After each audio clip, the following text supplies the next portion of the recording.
She's going to knock us out with the last chapter of Deuteronomy today. Mm-hmm.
Mic on? Okay. So here we go. Good to see everybody. Today this day is Reformation Sunday because it's the Sunday before Halloween. And so we think about that, uh, was it 1517? Um, on the 31st, Martin Luther decided he wanted to have his discussion. So he did what you're supposed to do. You take your questions and you go nail them on the door. And he does it at All Hallows Eve, so he'll have a big crowd. So he'll have a point in discussion, and he has 95 points. Talk about, well, he had a lot of questions. And then it kind of just, blew up from there, and there you go. It's kind of amazing. Wittenberg is not exactly it was a university. It was not considered like top of the rung, but it was a university, and here you have this professor who has all these questions, and kading, it turns into a yeah. At one point, he was a monk actually, but he was teaching there too. I'd have to get the timeline back out, but they would. Now the story goes that he would go to confession for hours every day. And you'd have to say, what in the world is a monk doing to sin from one day to the next? I mean, it's like, dude. Yeah, I think they probably got tired of him and just moved him on. Oh my God, just send him to Wittenberg. He can handle it. And then you have these questions that kind of come out of it. That I mean, I'm sure he wasn't the only one asking those questions. And but he does it.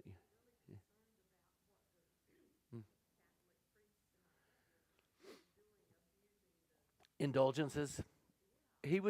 But he didn't want to do away with indulgences. See, that's the one thing people think. That's the kind of he thought they were just charging too much, and he thought, well, if the Pope hears about this, he'll be this will stop.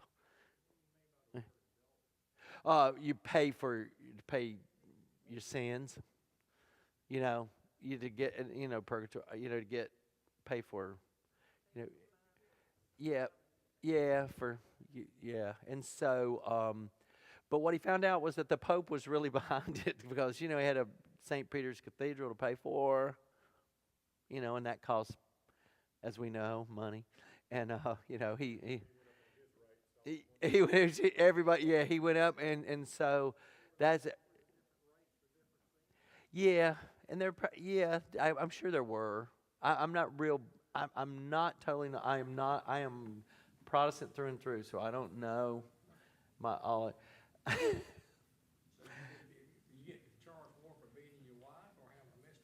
I don't.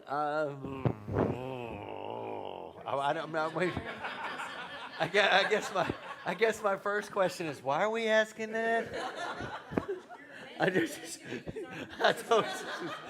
I just asking for a friend. it's just, um, uh, yeah.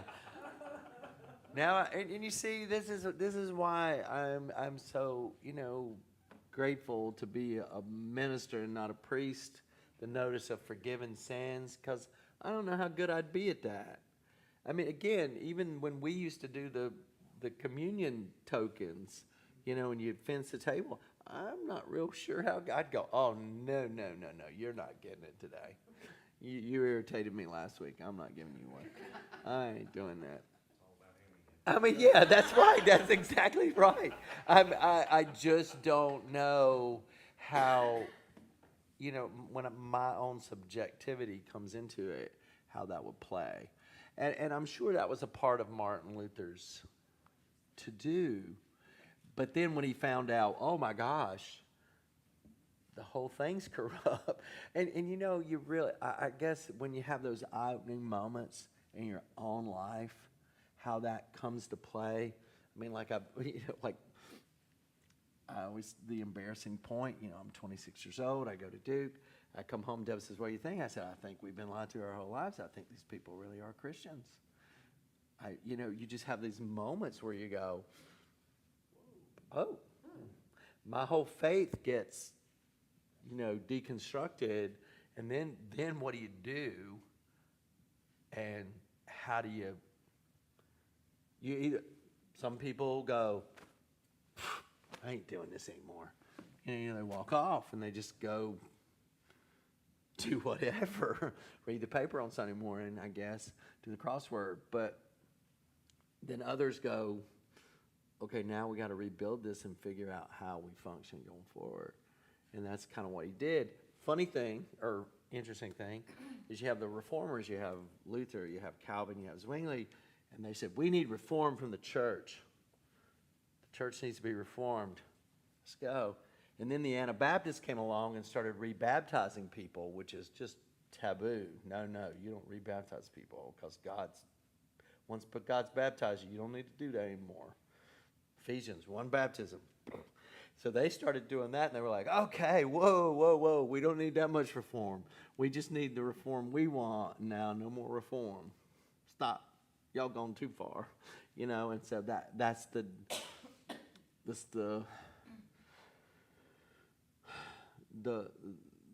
positive and the negative of once reformed, always reforming. That's our tagline for the Reformed Church, the Presbyterian Church. You go to the Book of Order, Church Reformed, always reforming. Reformation is good until it's not, and that's the balance that we're in. How do you say we need to keep reforming, except for we can't do that, or we can do it, but we can't do that. And what is it that you hold on to, and what is it that you can't let go of? Which is where the church has been since day one. but you're right. The difference is that we read about Martin Luther and we go, yeah, but we live this and where we are. And that's the difference, It's one thing to think about, what is it, John Huss 100 years earlier said the same things that Martin Luther did and got burned at the stake. 100 years later, that works. It changes things. So many other factors, and then they went through it, and now we continue to do it. Hopefully, we don't burn people at the stake. I don't know. But there you have it.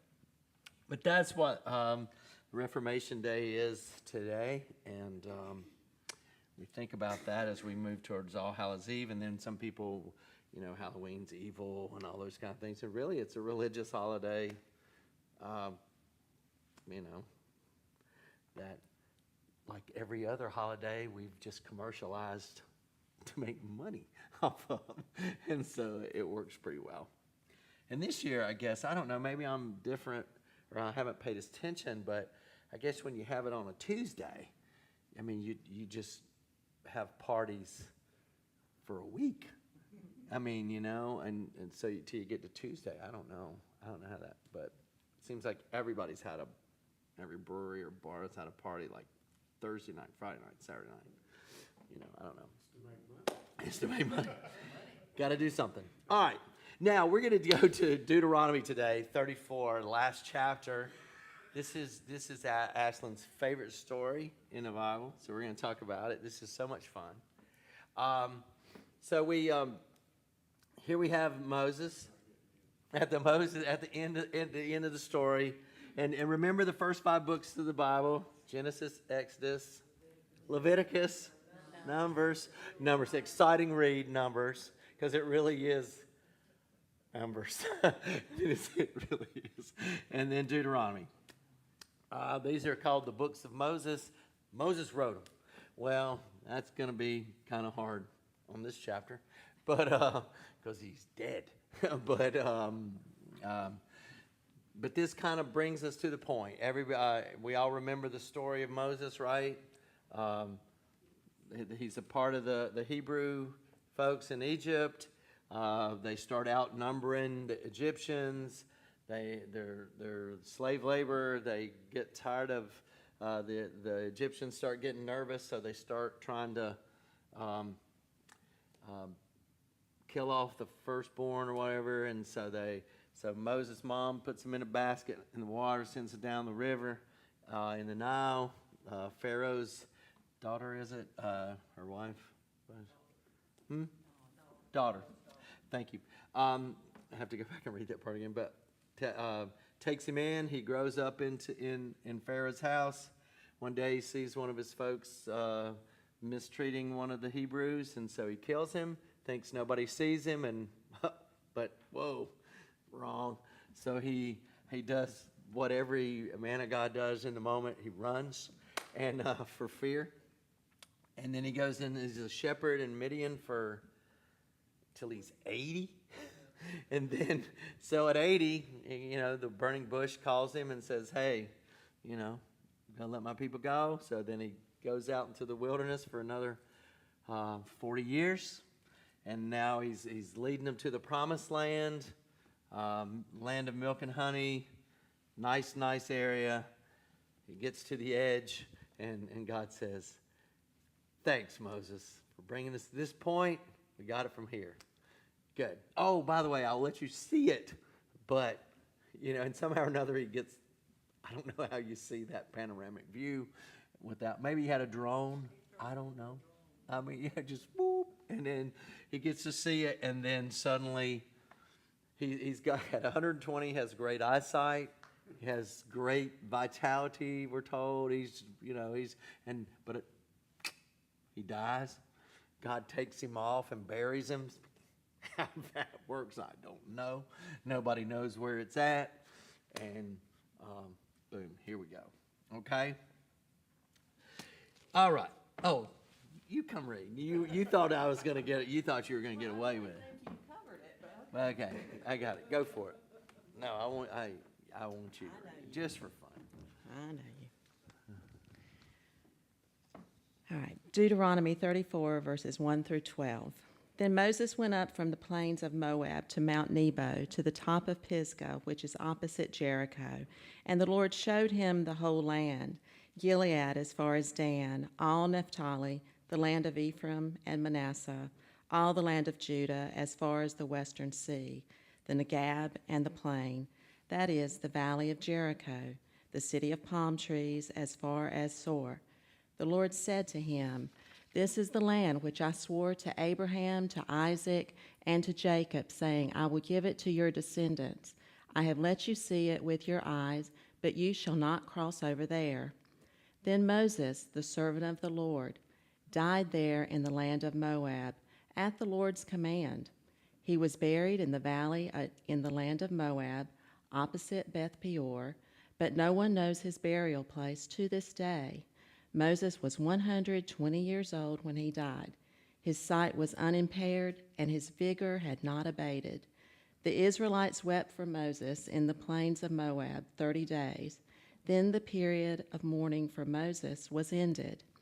Joshua, son of Nun, was full of the spirit of wisdom, because Moses had laid his hands on him, and the Israelites obeyed him, doing as the Lord had commanded Moses.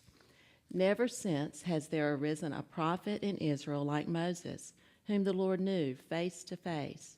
He was unequaled for all the signs and wonders that the Lord sent him to perform in the land of Egypt against Pharaoh and all his servants and his entire land, and for all the mighty deeds and all the terrifying displays of power that Moses performed in the sight of all Israel.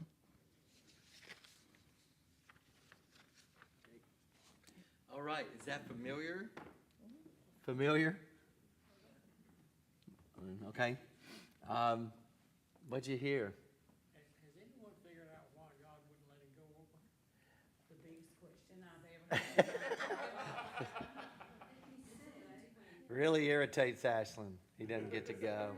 What? He was sending them out to war, and he gave a head count, and he wanted to get a head count before he just trusted in God. And now he was like, and they're like, oh, well, maybe I can count my men before we go off to war. I was not happy with that, I thought. That's one of them. I thought it was when God told him to speak to the rock. But, Instead, he was angry and struck it. well, he does the rock once when God commands him to do it, and he gets water. He strikes the rock and he gets water because God tells him to. The next time I've always leaned on that one, that the next time he just decides he's going to do it on his own. I'm going to strike the rock and get water, and God said, wait a second, nobody told you to do that. Yeah. Something about the Lord, like after he said he did this, God came back and said something to him like, Yeah. you should not have done that. Yeah, right. Well, Moses, hey, if you're going to be a leader that long, you're going to make a couple of mistakes along the way. Well, again, Moses is human, as we all are. Yeah, he lived 120 years, but still, he was human. And it says there have been no other prophets greater than him. Wow. Yeah, oh, I know. His tagline here is pretty amazing, right? Hey man, there ain't been one like him. And this week, that's the part I've been thinking about, and I've never thought about that until this week, digging into this. Yeah. All the things that Moses did, God knew him face to face. Physically, he was still all that and then some. And all the things that he had done. I'm just thinking now this week, he had done everything God needed him for, and just maybe people would have worshipped him a little too much. I mean, his grave isn't even marked. Which I want to know how that happened. How does God, I just want to know. Inquiring minds want to know. Okay. Thank you, Joshua, leading start. They're in the new land. Desert was, you're in the desert. He was training them to relook at them, not at the Egyptian gods and stuff. So now they're going over to the promised land, new generation, focus on Joshua being the new prophet, not the old. He was the last one too, because they wondered till all they were dead. Yeah. That's why they kept wondering. All the others were dead. Yeah. He was the last one. Yeah, because when you look at the map, you go, how could you walk around there for 40 years? Jeez, that ain't. I mean, it's like if you. I mean, just like. I think they circled a lot because there just ain't 40 years worth of It's just like, I think we've been here before. But okay, yeah. Hey, you ain't in charge. Moses is. Okay. Well, maybe, Moses was not the right person to take in Canaan because that was going to involve fighting and Yeah. doing stuff, and he is 120. Mm-hmm. So you need somebody who's more ready to go kill Okay. everybody. He got he's this long. Yeah. Interesting.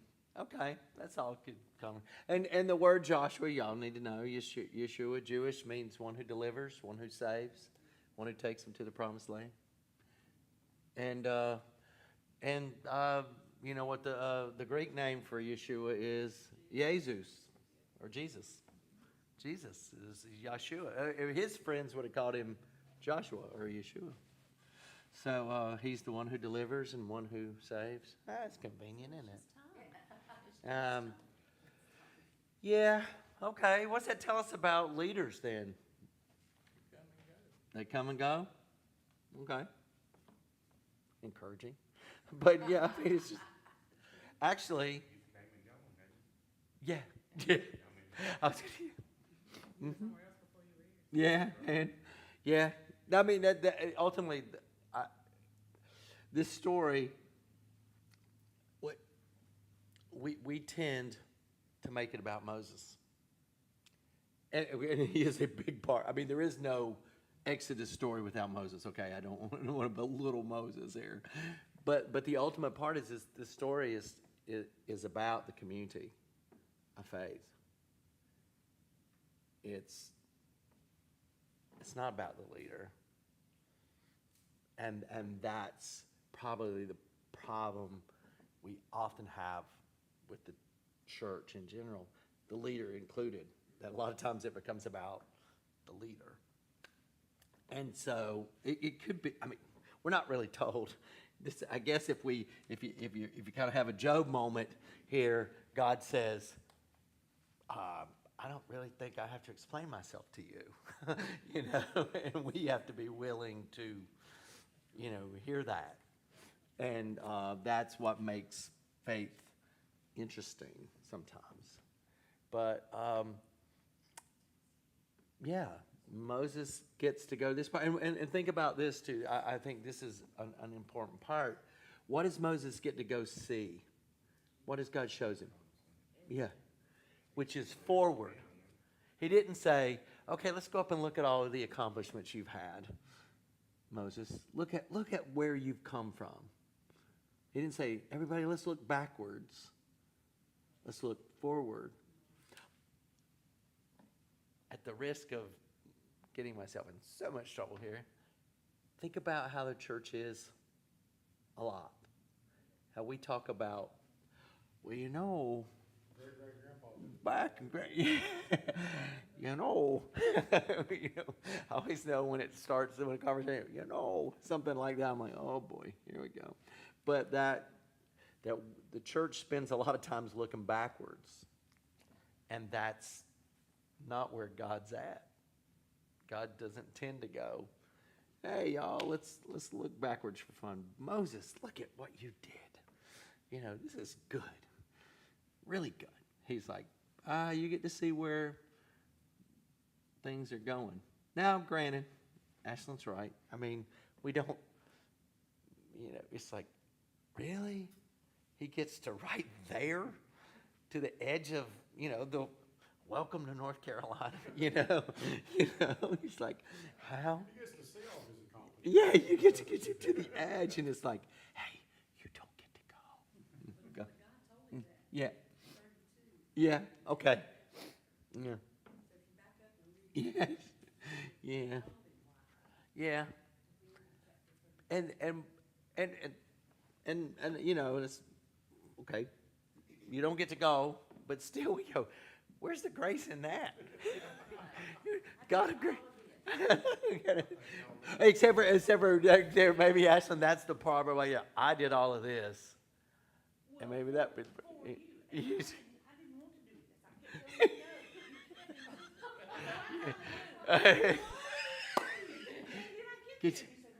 You think we've hit a nerve? I think we've hit a nerve. Everybody has their great Bible stories, and here's this one. You know, hers is this. You know. Assumed that he was face to face with God. That Yeah. when he died, he was with God. Yeah. And interesting. He went to the promised land. Yeah, and so a great, amazing aspect of that. There's a couple of traditions, because we were, yeah. Because to think of it this way, there's a who were the two Mountain of Transfiguration? Jesus, Moses, and Elijah.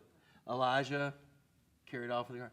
There is another tradition in Jewish that Moses doesn't die. That's why you have these two, Elijah and Moses, with Jesus up on the mountain. That he doesn't die, and so it's not a part of our tradition, but there are more than one. No, just let you know a little secret. But but that that he does, and so that's kind of interesting too. But what else does this teach us about God and the church? And any other things jump out of this? Leadership is ongoing. Well, look, Joshua doesn't. It says because Moses touched him. Moses, tags him. Moses has kids, but he didn't tag them, did he? Wow. He said, I don't want them to go through all this. Or that they're not the people. I always think of Robert Schuller. I always felt sorry for his son. The Crystal Cathedral. His son so tried to be him on camera. You're just like, oh, would you stop? You're not, And then so he tags him, and what happens? It's closed. Yeah, it's closed. It's gone because we don't have that kind of, Candace is not taking over me. You wouldn't want Candace would not do it. You wouldn't want But, I mean, you know what I'm saying? She's got a whole other gig going, and she's never, ever pretended to want. I mean, we just don't have that. That's not what we do. That leadership is ongoing. That also means that people have to step up and be willing to move on. Also, Moses himself, think about him. At 80, he runs into the burning bush. Now, I know numbers don't necessarily mean the same thing then as they do now, but you think about somebody that's been that far along in his life to suddenly, this is God, by the way, I'm talking to you from this bush, and we're going to change up plans for you, okay? More than that, going back into town and say, hey, Bush spoke to you. Yeah, I know. Yeah, it's just like, I know. Or think of how that would be if someone stood up and said, "Could I just have a minute?" Okay, it's not what we do, but go ahead. I was talking to a burn bush the other day. We're like, okay. Something was burning, I'm sure. I'm not quite sure. But, that interesting conversation there. But that Moses had to be willing to be called.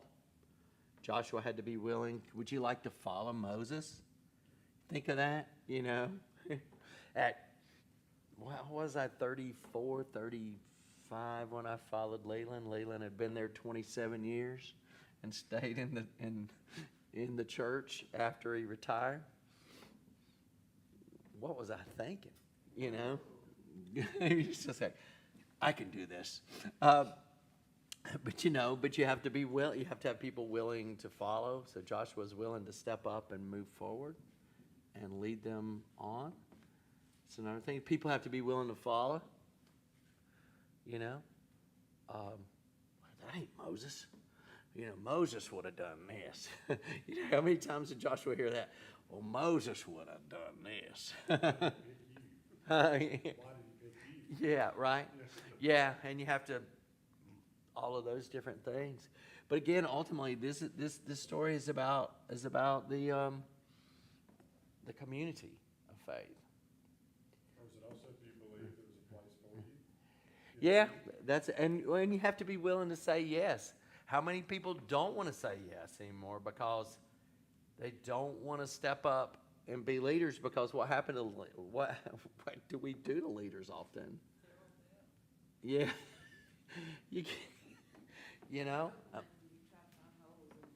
it's tough. Yeah. No, why is the session doing this? Or like, well, I mean, I could explain it to you, but it really takes a long time, and there's it's a little more complicated than that's why we entrust people, and we trust them or we don't, and no, we're not gonna, well, we just flipped a coin, we were sitting there and we just decided we'd flip a coin, and this is how it came up. No, I mean, people make decisions based on information we have at the moment. We're doing the best we can, trying to be as faithful as we can. And sometimes it doesn't work, and then we have to go back and fix it. That's all we got to do. Or guess what? Sometimes it does work, and you go on. So it's an interesting story about the community of faith, really, when you think about it. And Moses. Yeah, Moses. I always think back to things that I begged for in churches, and they not do it, and then I leave, and then they do it, and I'm like,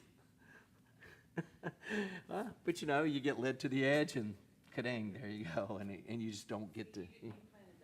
Yeah, I guess that's what people say. Yeah, that's what people tell me. It still doesn't help. But that, I mean, it's just like, yeah, I know, because it is. I wonder if what would Moses be? What would the tape be sitting there if he's thinking to himself like, I got this far. I mean, it doesn't say that. It doesn't give you any info on that. It just he says, Joshua, you the man now, and kadang, he goes across the river and there. It's Joshua's time. Yeah, and yeah, every story just doesn't work out the way we want it to, and but we still trust the faith, and it's still about the community of faith moving forward.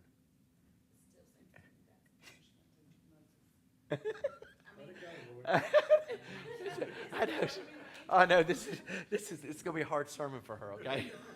You ask for forgiveness, you're forgiven. Yeah, I know. I struggle with that part too. I mean, I know. But but ultimately, what would have happened if we'd have buried him? It would have been this big shrine, and and then we would go do that, and then I guess that would be the way that'd be. Okay.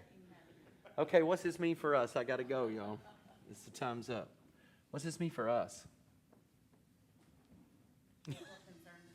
That's what concerns you. Well, how about if I give you a couple?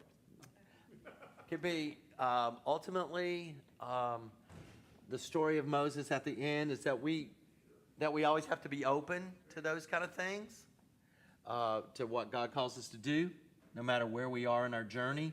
There's never a point in our lives where we can go, yeah, I'm through. I'm good. I've done enough. There's the notion of we have to keep developing new leaders, because if he'd have got to the edge and said, yeah, I don't have anybody, God, nobody else is coming. Nobody else will do it. We have to develop leaders for Joshua to go on. And we have to keep the focus going forward instead of backwards. And then ultimately, we have one more point, but I'm going to save that for the sermon. Okay? To be continued. Let's pray. Gracious God, we give thanks for Scripture that really, really, really does challenge us when we think the stories should go a different way than they go. But that our faith in you is continuing.